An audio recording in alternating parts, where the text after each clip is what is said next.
Pendant que le maire Jean Drapeau et le cardinal Léger inauguraient le métro de Montréal, des maîtres couvreurs et des représentants de manufacturiers inauguraient également une nouvelle ère pour l'industrie de la toiture au Québec.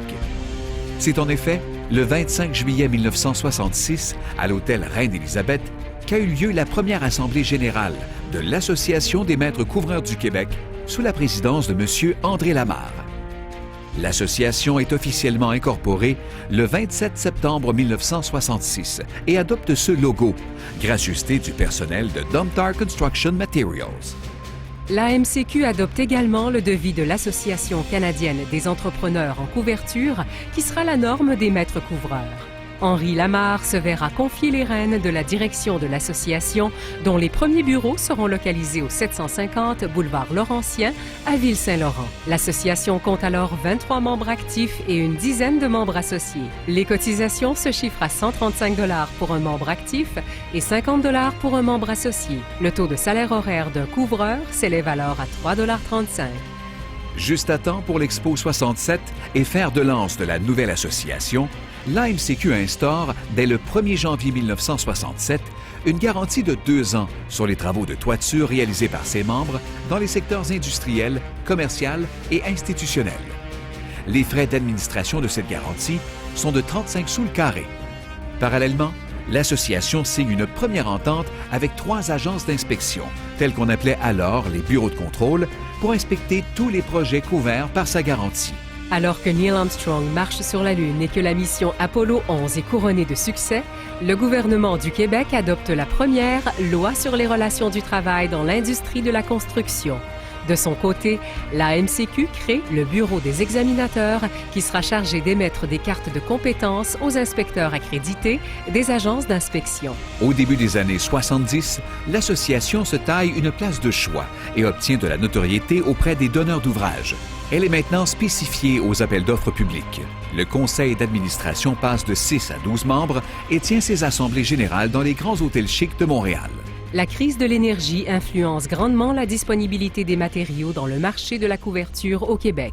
Il faut isoler davantage et de nouveaux produits à base de mousse plastique apparaissent. De nouvelles méthodes d'installation sont mises au point et l'industrie s'adapte aux effets de ces changements sur le comportement des couvertures. En 1976, Montréal, ville hôte des Jeux olympiques, accueille les meilleurs athlètes de la planète.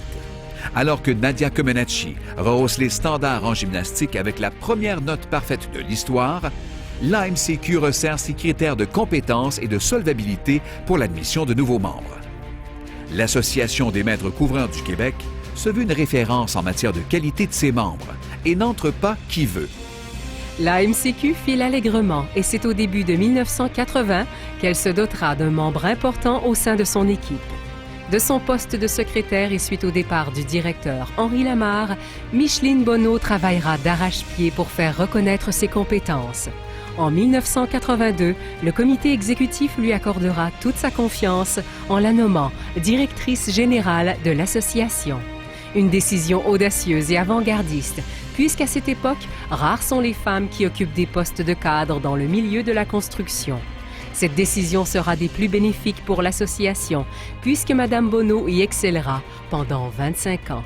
À la même époque, le marché, constitué essentiellement de membranes multicouches avec asphalte et gravier, voit arriver de nouveaux produits. On peut maintenant installer des membranes de bitume modifiées, des membranes de bitume caoutchoutées, des thermoplastiques et des EPDM. Là encore, avec le support des manufacturiers, les maîtres couvreurs ont su s'adapter à ces nouvelles technologies. C'est à l'automne 1980 que l'AMCQ lance une nouvelle garantie d'une durée de 5 ans. Celle-ci sera bien accueillie par les donneurs d'ouvrages. La directrice générale ainsi que tous les membres œuvreront à faire grandir sa popularité au fil des ans. À l'été 1983, le comité des membres associés, avec à sa tête M. Adège Tassé, organise le premier tournoi de golf de l'association et instaure le début d'une série d'activités annuelles qui sont encore de mise aujourd'hui. En 1984, les bureaux de contrôle deviennent des membres à part entière de l'AMCQ.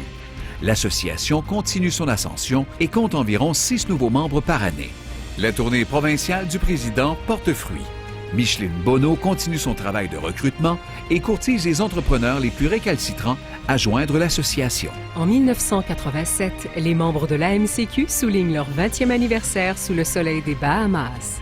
Les amateurs de hockey se souviennent de cette année-là, alors que le Canadien éliminait les Nordiques de Québec en série éliminatoire.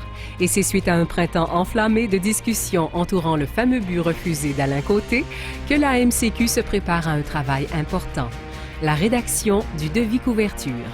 C'est en effet en 1987 que Micheline Bonneau et les membres Claude Jacques, Yves Cloutier et Michel Poisson débutent la rédaction du devis. Ils mettront 3 années de soirées et de week-ends pour élaborer le manuel qui sera entièrement rédigé par Micheline Bonneau. En 1990, l'association publie sa première édition du Devis couverture, dont l'enregistrement des droits d'auteur sera officialisé le 14 mars 1991. Encore aujourd'hui, le devis couverture s'affiche comme la référence en matière de toiture. Du même coup, l'AMCQ enregistre la marque de commerce Maître Couvreur, une décision des plus judicieuses. Après 25 ans d'existence, l'AMCQ est bien structurée et constitue un chef de file dans l'industrie de la toiture. En 1991, elle compte 67 membres actifs, 42 membres associés et 21 bureaux de contrôle. Et l'avenir s'annonce prometteur.